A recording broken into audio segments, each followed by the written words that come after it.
फुल screen पर देखने के लिए फोन रोटेट करें।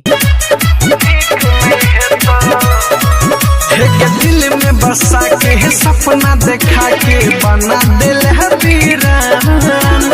जोगे पगली पड़ गेलो तोहर बेवफा के नाम कि तोरा ठीक नहीं है तो कि कहियो नीक नहीं है तो कि तोरा ठीक नहीं है तो कि कहियो नीक नहीं है तो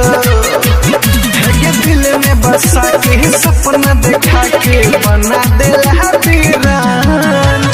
जोगे पगली पड़ गेलो तोहर बेवफा के नाम कि तोरा ठीक नहीं है तो कि कहियो नीक नहीं है तो कि तोरा ठीक नहीं है तो कि कहियो नीक नहीं है तो